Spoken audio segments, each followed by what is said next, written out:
우리의 고단한 일상과 아픈 마음을 다정하게 어루만져주고 우리 삶을 더욱 든든하게 채워주는 복지 이야기. 그 앞에서 힘차게 외쳐봅니다. 복지 야호! 힘든 일상에 필요한 복지 정보를 쉽고 따뜻하게 전해드리는 시간이에요. 보건복지부와 함께하는 복지 야호입니다. 이형훈 보건복지부 제2차관 스튜디오에 모셨습니다. 차관님 어서 오세요. 네, 안녕하십니까. 오랜만에 오셨는데 인사 한 말씀 부탁드립니다. 네, 안녕하세요. 보건복지부 제2차관 이형훈입니다. 저는 보건의료를 담당하고 있습니다. 네, 차관님 복지 야호 아시나요? 아, 네, 들었습니다. 저희가 굉장히 중요한 의미들이 있습니다. 네. 복지 저희가 어루만져주는 네. 그의 호에 요즘에 아주 굉장히 인기가 있는 야호 이렇게 야호. 걸그룹 안녕 이제 이런 의미로 복지 야호인데 처음에 들어오실 때 제가 잠깐 말씀 나눴잖아요. 우리 네. 차관님은 또 다른 의미를 넣고 싶으시다고 하셨어요. 네, 저희가 보건복지부가 건강과 복지를 함께 챙기기 때문에 저는 건강 야호 하고 싶습니다. 여러분 보셨습니까? 지금 이렇게 복지 야호 이렇게 하셨습니다. 네. 그래서 오늘 차관님과 이야기가 더 기대가 됩니다. 어떻게 우리 국민의 아픈 마음을 어루만져줄 정책들 추진하고 계실지 이야기를 나눠볼 텐데 오늘 나눌 이야기는 사실 쉬운 건 아닌 것 같아요. 모든 보건복지 분야가 다 그렇겠지만 특히나 필수 의료 분야에 대해서 오늘 좀 여쭤보려고 해요. 네. 환자들이 그렇고 의사들도 지금 수도권으로 점점 쏠리는 모양새도 있고 이게 지역하고 너무 양극화가 심하다는 말도 있고 그렇습니다. 네. 어떻게 보세요? 예, 지역 간의 의료 격차와 또 수도권에 많은 환자들이 오는 그런 원정 진료를 감소시키는 게 큰 숙제입니다. 그래서 지역의 진료권별로 거점 역할을 하는 의료기관을 육성하고자 하고 있습니다. 거점 역할을 하는 의료기관 육성하기 위한 방안을 지금 생각하고 계신 건데, 네. 그러니까 지역의 필수 의료를 담당할 기관을 만드신다는 거네요. 그 지역마다 기관을 육성하는 거죠. 이미 기관들이 있는데 중점의 역할을 할 수 있도록 하는 건데요. 전국을 대중소 진료권으로 권역화할 수 있습니다. 그래서 큰 대진료권은 보통 저희가 얘기하는 5급 3특 큰 진료권인데요. 국립대병원과 상급종합병원이 그 거점 역할을 이렇게 확대 수행할 수 있고요. 또 중진료권은 한 70여 곳 정도가 있는데 70여 개 몇 개 시군구가 묶여 있는 생활권 단위입니다. 이런 중진료권 한 70개 지역에서는 고난도 중증 질환 이외의 대부분의 질환을 치료할 수 있는 그 거점 포괄2차 종합병원을 거점 병원으로 육성하고죠. 또 지방의료원과 또 이 종합병원이 있어서 그런 병원들을 거점 공공병원으로 육성해서 2차적인 중진료권에서의 중심 역할을 하도록 하고요. 소진료권은 보통의 시군구 단위로 보시면 됩니다. 바로 생활권이죠. 이런 데는 동네 의원과 또 저희들이 이제 공공보건의원이라고 부르는데요. 농어촌 지역에서는 공공보건의원 같은 데를 좀 일상적인 진단 치료와 또 예방적인 건강 관리를 할 수 있는 그런 서비스를 제공하는 기관으로 육성해서 진료권별 저희들이 거점 역할을 하는 의료기관을 육성하려 한다 이런 방향을 설정하고 그렇게 추진하고 있습니다. 지금 YTN 라디오 유튜브 채널로 오시면 저희가 보이는 라디오로 이 방송 보실 수 있도록 지금 서비스를 하고 있는데 화면에 우리 차관님께서 설명하고 계시는 5급 3특 네. 지역 의료체계 구축 쉽게 보실 수 있도록 좀 그림을 띄워놨습니다. 네, 그러네요. 화면을 보시면서 들으시면 좀 이해하기가 편하실 것 같은데요. 네, 좋습니다. 지금 말씀하셨는데 그러니까 지역에 이미 기관들은 있는데 그 기관들마다 역할을 다시 한번 명확하게 이제 분류해 주신다는 거잖아요. 네, 그렇습니다. 그런데 기관도 중요하지만 필수 의료를 할 인재 육성도 상당히 중요하지 않습니까? 네, 그렇습니다. 그 부분은 어떻게 지금 계획을 짜고 계신가요? 정부는 지역 필수 의료 인력을 양성하기 위해서 의과대학의 입학부터 졸업해서 면허를 취득하는 과정 또 그리고 전공의 수련 과정과 또 전문의 임상까지 전 주기를 아우르는 정책을 지금 추진하고 있습니다. 그래서 지역의사 선발과 지역의대 신설을 얘기할 수 있는데요. 지역의사 선발은 내년 27학년도부터 시작됩니다. 그래서 대학이 위치한 지역에서 성장한 그런 학생들이 그 의대에 합격하고 또 의대에서 교육을 받아서 해당 지역에서 10년간 근무하는 그런 지역의사를 양성하게 됩니다. 의대 6년 동안 등록금도 지원하고 교육과 수련, 경력개발 패키지를 지원해서 지역에서 의료 서비스를 제공할 수 있는 지역의사 인력으로 양성하고자 합니다. 또 지역의대 신설도 지금 검토 중입니다. 의료 접근성이 낮거나 의과대학 자체가 없어서 기반이 취약한 지역을 대상으로 지역의대 신설도 후보 지역으로 검토하고 있습니다. 지역의대 신설은 지역에서도 관심이 굉장히 클 것 같거든요. 그러면 지역은 지금 선정을 하고 계신 거예요? 아니면 확정이 됐습니까? 아니요. 아직 확정되지는 않았고요. 7월부터 교육부와 보건복지부가 좀 지역의대 설립 기획단을 공동 운영해서 지역의대 신설 후보 지역을 두 곳 선정했습니다. 그래서 이 기획단이 선정한 두 곳은 의대의 접근성, 의료 공급의 정도, 그리고 지역 주민의 의료 취약도 등 4개 분야 13개 지표를 선정 기준으로 이렇게 마련해서 후보 지역을 일단 2개 지역을 후보지로 선정하였습니다. 후보 지역의 지자체 네. 보통 도가 되는데요. 도와 또 국립대학이 함께 지역의대 설립 추진 계획서를 정부에 제출할 예정이고요. 이 제출한 추진 계획서를 검토해서 신설할 지역과 국립대학을 선정 결정할 예정입니다. 그럼 언제쯤 그 대학이 들어설 지역이 확정이 될까요? 그 기간도 나왔나요? 지금 일단 후보 지역으로 선정이 돼 있고 후보 지역들이 이제 신설 계획서를 수립해서 내는 것을 지금 8월 내에 하고 8월 내에요. 예, 그걸 평가해서 지금 일단 안내는 한 상태고요. 평가해서 어떤 선정하는 결정하는 그런 절차를 진행할 예정입니다. 그럼 지금 후보 지역은 올라와 있다는 얘기네요? 네, 그렇습니다. 후보 지역은 지금 말씀하실 수 없는 건가요? 뭐 알려져 있지만은 네. 예, 지금 뭐 후보 지역으로 진행 중이니까 제가 말씀드리지는 않겠습니다. 알겠습니다. 지역 의사제의 경우에 일정 기간 지역에서 의무적으로 근무하도록 하는 방안이 핵심인 거잖아요. 네, 앞서 그렇습니다. 10년 의무라고 말씀을 네. 하셨던 것 같습니다. 근데 그렇게 되면 그 의무 기간이 끝나면 결국은 또 수도권으로 가는 거 아니냐. 네. 좀 이런 우려가 있는 것 같아요. 그렇습니다. 어떻습니까? 지역의사제의 목표는 그 지역의사가 복무 저희들 근무가 10년 종료된 이후에도 지역에 남아 진료하는 것이 지역의사제의 목표인데 이건 의사 본인의 목표하고도 부합해야 합니다.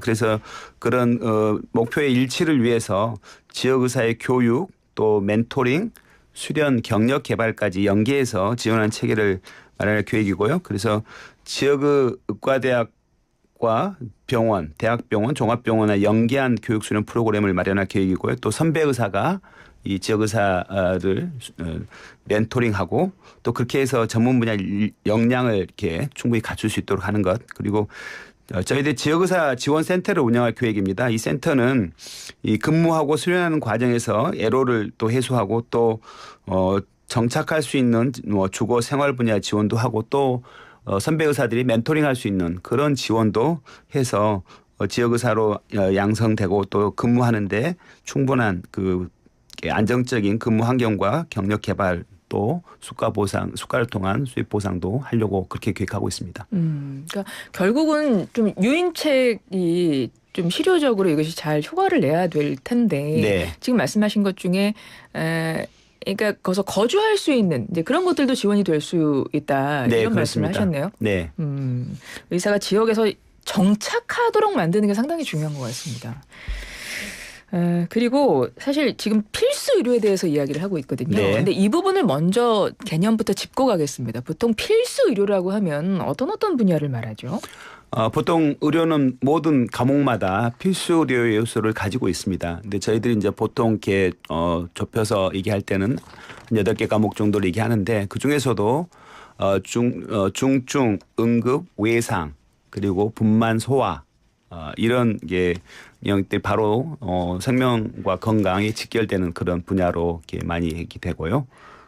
중증, 응급, 외상, 또 분만, 그러니까 산부인과네요. 산부인과와 소아청소년과 이런 소아 의료 이런 것들이 많이 얘기되고 있습니다. 그러니까 굉장히 그러니까 의사 입장에서 이거 굉장히 정말 필수 의료입니다. 그래서 필요한데 점점 의사들 입장에서는 이제 어려운 분야이기도 하고 모든 분야가 다 어렵겠지만 그리고 또 뭐 의료 수가라든가 여러 가지 또 내가 직업인으로서 볼 때는 또 이제 현실적으로 볼 수밖에 없는 상황이 그렇습니다. 되니까요. 본인 입장에서는 그래서 지금 지역 의대도 만들고 지역 의사도 여러 가지 유인책을 써서 그에 상응하는 좀 대우를 해주면서 지금 육성 계획을 잡고 계신 거잖아요. 네, 그렇습니다. 근데 문제는 현재 필수 의료가 많이 부족해진 상황에서 이들이 육성되기까지 시간이 걸리잖아요. 네, 그러니까 그 그렇습니다. 시간 동안 그 기간 동안의 어떤 부족함은 어떻게 메울 수 있을까요? 네, 의사 양성에는 면허를 갖기까지 의대를 졸업하는 데까지만 해도 6년이 소요됩니다. 그리고 보통 이제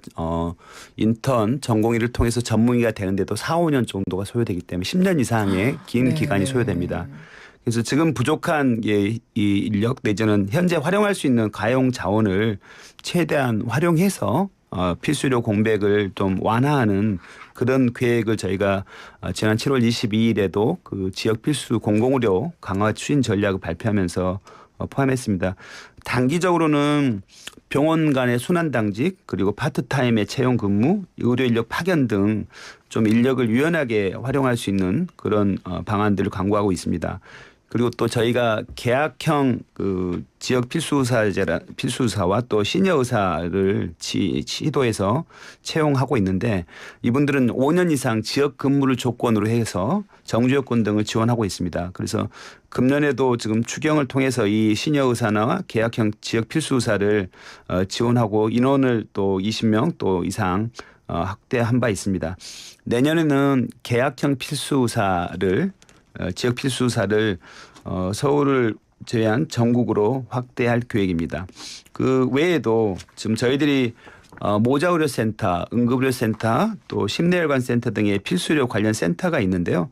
이 분야에 이 센터에 이미 양성된 전문의들이 이 전문 필수의료 과목을 유지할 수 있도록 지원해서 또 관련 수가 보상을 강화하고 이 전문의들 이미 양성된 전문의들이 이 필수의료 분야에서 유입되고 또 근무할 수 있도록 그렇게 지원할 계획입니다. 농어촌 지역에서는 공중보건의사가 지역 의료에 아주 중요한 역할을 하고 있는 걸로 알고 있습니다. 네. 근데 이 집계를 보니까요. 올해 의과 공중보건의사 충원율이 22%라고 합니다. 굉장히 네. 많이 줄어든 거 아닌가요? 많이 들어있습니다. 저희들이 지금 충원이 이게 보통 저희들 한 500명 정도 이 공보의들이 있었는데요. 예. 지금 공보의 생각하시면 1, 2, 3년 차의 공보의가 있습니다. 예. 그 인원들이 지금 586명인데요. 금년에. 그게 보통 800명 정도 이런 인력으로 있다가 586명까지 떨어졌고 금년에 들어온 인력들이 98명입니다. 그러니까 예전에 비해서는 거의 굉장히 많이 줄어서 네. 그렇고요. 그건 이제 의정 갈등 과정을 통하면서 준 부분도 있습니다. 그래서 이분들이 이제 그 줄어들면서 공중보건의사들이 농어촌 등 의료 취약지에서 주로 그 취약지 보건소에 근무하면서 이게 지금 역할을 했는데 지금 이분들이 이제 없음으로써 농어촌 지역에서 의료 공백이 발생하는 문제 우려가 있습니다. 네, 그래서 네. 이제 이 지역에 시니어 의사가 그 좀 보통은 이제 시니어 의사라고 하면 퇴직한 의사 선생님들이 기존에는 그 의료 취약지 보건소와 또 보건의료원에서만 근무할 수 있었는데 이제는 이제 전국 보건소와 또 239개 정도의 보건의료원이 있는데요. 이런 데서도 일할 수 있게 또 확대하고 또 계약형 지역 필수사를 말씀드렸는데 기존에는 종합병원급 이상의 이제 의료기관에서 지원했는데 보건의료원도 지원할 수 있도록 그렇게 저희들이 확대를 금년 하반기에 지금 하고 있습니다. 그리고 이제 간호사, 조산사 면허를 가진 네. 이런 의료인이 또 보건진료 전담 공무원으로 배치된 지역들이 있는데요. 시범 보건지소에 이것도 역시 좀 시범 사업을 더 4월부터 추진해서 이분들도 그 지역에서 보건지소에서 의료 서비스를 제공할 수 있도록 그렇게 하고 있습니다. 사실 이 공중보건의라고 하면 그러니까 의사, 뭐 치과의사, 한의사 이런 자격 갖고 있는 분들이 병역 의무를 이제 대체하는 거잖아요. 근데 네, 지금 그렇습니다. 저출산율도 많고, 그러니까 이제 지금 실제 군인 복무하는 인력도 많이 줄었다고 하잖아요. 네. 근데 그 문제로 지금 충원율도 줄어든 겁니까? 그렇습니다. 그러니까 이거는 앞으로도 계속 저희가 이제 출생률이 많이 올라서 이런 쪽으로도 자연스럽게 증원이 되면 좋겠지만 그럴 수 없는 상황이라면 이 부분은 앞으로도 계속 좀 좀 부족하다 이렇게 봐야 되겠네요. 네, 그렇습니다. 이제 지금 그 공중보건의가 이렇게 줄어드는 것은 군 복무기간과 관계가 있습니다. 복무기간이 짧아져서요? 네, 군 복무기간은 그대로인데 공중보건의사나 네. 장교 후보자들의 이제 복무기간 그대로인데 네. 지금 저희들 현역 복무기간 18개월로 줄었기 때문에 예. 1년 반인데 저희도 공중보건의사는 38개월 근무를 해야 되니까 거의 이제 2배 차이가 나는 겁니다. 그러네요. 예, 그런 이유 때문에 지금 공보위가 많이 줄고 있는 것은 현실입니다. 그러니까 실제로 의무 복무 기간이 상대적으로 기니까 그렇습니다. 공중보건의를 하면 네. 그러면 실제 본인이 그쪽으로 지원을 안 하는 지금 공중보건의를 하기 이전에 네. 현역 사병을 선택해서 현역 복무를 하게 본인이 되면은 현역 복무를 하는 거죠. 예, 조금 그렇습니다. 공복기간이 짧은 예. 이런 문제도 함께 있는 거군요. 네, 그렇습니다. 대통령께서 최근에 공보위 군 복무기간 단축 필요성 그래서 언급하셨네요. 네, 다 그러십니다. 연결된 거군요. 알고 계시는 거죠. 그래서 복지부에서 이 문제 어떻게 보고 계시고 이건 국방부하고도 협의를 거쳐야 되는 부분 아닙니까? 네, 그렇습니다. 그래서 저희들이 이 공보위가 감수하는 큰 가장 주요한 원인은 역시 복무기간과 관련되어 있다고 보고 있고요. 네. 이 현역 사병들의 복무기간 1.8개월과 격차가 커지는 데 이제 원인이 있는데 이 군 복무관이나 공중 방역 수의사 같은 또 이제 다른 병종의 그 복무 기간도 38개월 동일합니다. 그러니까 이러다 보니까 이제 국방부도 이제 고민이 되는 게 이런 다른 병종들 장교 병종하고도 또 공보위는 사실 장교는 아니고 취약지에서 근무하면서 복무를 대신하는 건데 네네. 공중보건의사와의 이런 형평성을 고려한 협의들을 국방부와 지금 지속적으로 하고 있습니다. 그래서 공보위는 36개월 그리고 육군 사병은 18개월, 사회복무원은 복무요원은 26개월 이런 이제 차이들이 있기 때문에 이 공무원 국방부로서도 형평성을 좀 갖추는 이런 노력들을 병무청과 함께 검토하고 있고요. 이 복무기간을 단축하면은 실제로 이제 뭐 공보위의 지원율이 올라갈 수 있을지 또 공보위의 지원 상황을 어떻게 더 할지 하는 이런 실태조사를 좀 통해서 추진 근거와 방안을 좀 마련하고 또 추가로 계속 국방부와 협의할 예정입니다. 네.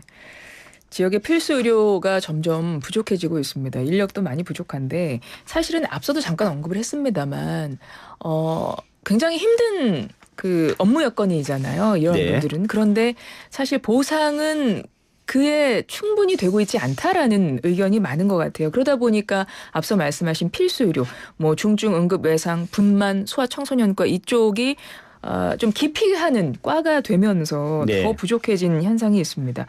그렇기 때문에 건강보험 수가 보상도 필요하다 이런 이야기가 나오고 있고 최근에 그래서 조금 개선된 내용이 있는 걸로 아는데요. 네. 어떻습니까? 예, 지난 6월에 건강보험 수가 혁신 방안을 발표했습니다. 그 건강보험 수가 개편을 저희가 그간 해왔는데요. 그 중에서도 가장 큰 규모인 연 3.6조 원, 3조 6천억 원 정도를 재정을 지역 필수의료에 집중 투자하기로 한 것입니다. 여기에는 진찰 입원 치료와 같은 필수적 기본 진료 보상을 한 1.5조 원 정도 투입하고요. 수술 마취와 같은 응급 최종 의료에 있습니다. 이런 데 약 9천억 원. 그리고 모자 소아 의료도 중요하다고 계속 말씀드렸는데요. 여기에도 한 3천억 원 정도를 투입해서 보상을 이렇게 필수 의료, 지역 필수 의료에 강화할 계획입니다. 그리고 좀 수도권과 비수도권 간의 그 지역 간 의료 격차와 또 이렇게 보상을 많이 얘기합니다. 그래서 비수도권과 수도권 취약지에 비수도권 그리고 수도권의 또 취약지에 지역 우대 수가로 약 4천억 원을 투입해서 지원하려고 합니다. 뭐 그 외에도 지금 포괄2차 종합병원들이 지역에서 진료 역량을 충분히 갖추고서 지역의 주민들에게 의료 서비스를 제공하고 있습니다. 그래서 이 포괄2차 종합병원에도 5천억 원 정도를 투입해서 지역에서 사는 곳 근처에서 필요한 서비스 진료를 받을 수 있도록 그렇게 지원합니다. 여기에 필요한 재원은 검사 수가를 좀 인하해서 지출을 절감하고 있다는 말씀을 드리겠습니다. 네. 사실은 요즘에도 종종 이야기 나옵니다. 그러니까 응급실 가려고 했는데 병원에서 안 받아줘서 예. 제대로 치료를 받지 못했다. 이런 기사 종종 보게 되는데요. 지역 필수 의료 가장 절박한 현장이 바로 응급의료 그쪽이 아닌가 싶어요. 네. 이런 응급실 미수용 문제 이거 어떻게 좀 해법을 찾고 계신가요? 네, 응급실 미수용 문제는 국민들 누구나 그런 뉴스를 볼 때마다 불안할 수 있는 네. 사안입니다. 그래서 근데 이제 이 미수용의 원인들을 보면은 병원이 이렇게 최종 치료를 이렇게 책임지고 할 수 있는 그런 역량 내지는 의료 예 병상이라든가 이런 거 부족할 때 아니면 또 의료 인력 자체가 좀 부족할 때가 있습니다. 이미 환자를 보고 있으면 또 네네. 이렇게 보지 못하는 응급 환자를 보지 못하는 상황들이 있을 수 있습니다. 그래서 저희가 이제 기존에는 응급실의 시설 장비 인력을 기준으로 응급의료 기관을 지정했었는데 이제는 좀 더 방점을 최종 치료 역량을 평가해서 지정하는 방식으로 개편해 가지고 그 권역 그리고 책임 지역 센터와 지역 응급의료 기관을 선정하려고 합니다. 권역 응급의료 센터는 현재 지금 44개가 있는데요. 44개인데 수도권에 3개소를 더하고 비수도권에 6개소를 더해서 53개를 확충하고요. 30년까지 60개소까지 그렇게 확대할 계획입니다. 그리고 저희들이 이제 그 중증 응급 환자 중에서도 1, 2등급 분류를 하는데요. 네. 이 분들이 우선 이송이 지연되는 것을 방지하기 위해서 이송체계 혁신 시범 사업을 지금 하고 있습니다. 그래서 이걸 광주 전남북에서 지난 3, 4, 5월간 했는데 이걸 9월까지 전국 단위로 이렇게 적용해서 확대하고자 하고 있습니다. 그래서 이런 한정된 응급의료 자원, 의료 자원을 효율적으로 권역 단위에서 활용하고 응급 환자를 치료하는 체계를 갖추려고 합니다. 네, 신속 이송 체계를 전국에 구축하겠다 이런 말씀으로 마무리를 했는데요. 20초 있습니다. 끝으로 한 말씀 부탁드립니다. 네, 국민의 건강과 또 이렇게 응급의료 서비스와 같은 필수료의 제공은 굉장히 중요합니다. 국민 여러분이 지역 어디에 살든 불안하지 않고 필요한 서비스를 받을 수 있도록 지역 완결적 지역 필수 공공의료를 챙기는데 최선을 다하겠습니다. 지금까지 이형훈 보건복지부 제2차관이었습니다. 고맙습니다. 네, 감사합니다. 여러분, 알고 계셨나요? 우리가